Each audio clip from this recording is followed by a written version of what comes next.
Hello, Matt here. Hopefully going to finish Hebrews 2 today. I have a bit of a cold, so if I sneeze, I'll try to cover my mouth so you don't get it. Thank you. Okay, so we saw in chapter 1, Jesus was clearly God, the maker of heaven and earth. He laid the foundation of the earth. Chapter 2, we see a warning here to the Hebrew church. Hey, you're going the wrong way. You want to go back to the law, back to the types and shadows. And now we're getting into the latter part of Hebrews, and we see that Jesus, even though, like it says in verse 8, now in putting everything in subjection to him, he left nothing outside his control. We see everything and nothing. That means Jesus is over everything and nothing is outside his control. Even though he is, everything's in subjection to him and nothing's outside his control, he still was crowned with glory and honor because of the suffering of death, so that by the grace of God he might taste death for everyone. I always think it's interesting. I don't know if I said this yesterday, but when we see the word might, it sounds so strange. What does that mean? He might taste death for everyone. Is he gonna or not? Well, of course we know that means, it just means whoever puts his faith and trust in Jesus Christ, right? So we get into verse 10, it says, for it was fitting that he, this is referring to God the Father, for it was fitting that he, for whom and by whom all things exist, in bringing many sons to glory, should make the founder of their salvation, Jesus Christ, perfect through suffering. Perfect through suffering. Jesus was made perfect through suffering. And I think at the note we need to make here is just a reminder, Christians and non-Christians alike, I think even Christians can miss out on this. I know I kind of did for a while.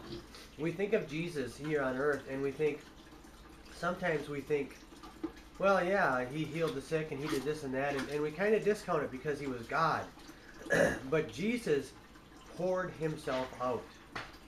And he did no miracle until he was baptized, and he was baptized with the Holy Spirit. I'm going to make another video on that after I finish Hebrews. So he poured himself out. Every time that he did a miracle or he did anything, it was by the power of the Holy Spirit.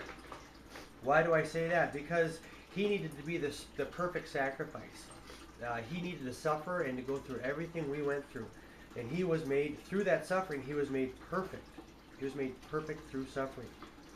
We too are made perfect through suffering. That's another video too.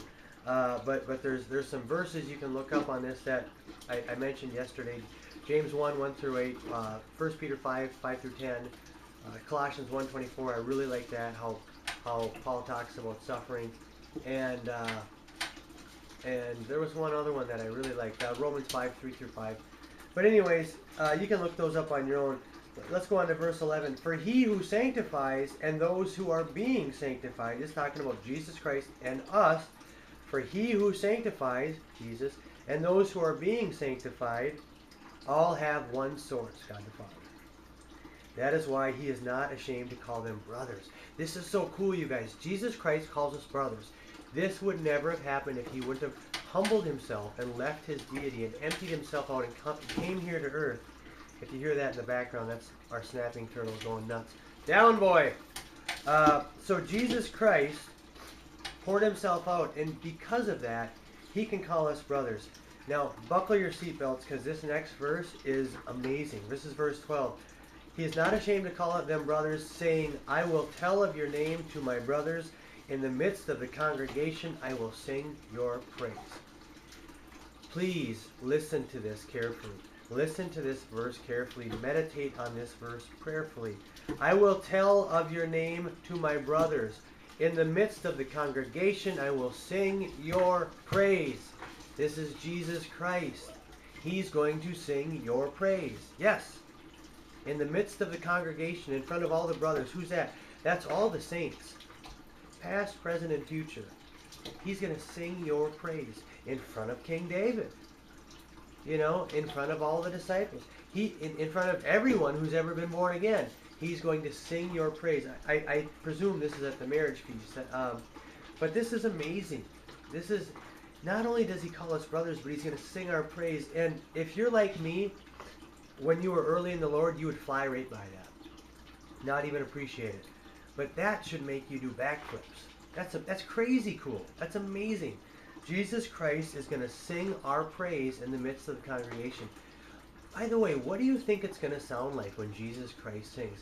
I always think in John, Jesus' first miracle was turning the water into wine. I always think, what would that wine taste like? What would it taste like? What's it going to be like to hear? It's going to be enough just to see him and fall before him. But to hear him sing our praise, what's it going to sound like? What's the voice of Jesus singing sound like? It's got to be the most beautiful, breathtaking, heavenly sound you would ever hear. And he's going to sing your praise. You and I need to meditate on that. We need to see ourselves as who we are. He calls us brothers. He's going to sing our praise. Verse 13, and again I will put my trust in him. And again, behold, I and the children God has given me. This is Jesus speaking in human form. This is important because this is how Jesus was made the perfect sacrifice. He came down, emptied himself out, and because of that, we can call him brother. Because of it, he's going to sing our praises. Because of that, he was the perfect sacrifice. 6 minutes. Tell you what, I'm going to stop, and I'm going to pick it up and finish it with another video so it doesn't get too long. I love you guys. Peace. Do you know this Jesus? Do you know this Jesus who's going to sing your praise? Are you one of the elect? Are you one of the saved? I shouldn't even say elect because that makes so many people stumble. Are you one of the people that have bowed your head and bent your knee to King Jesus? Have you put your faith and trust in him yet? Why not? Don't wait.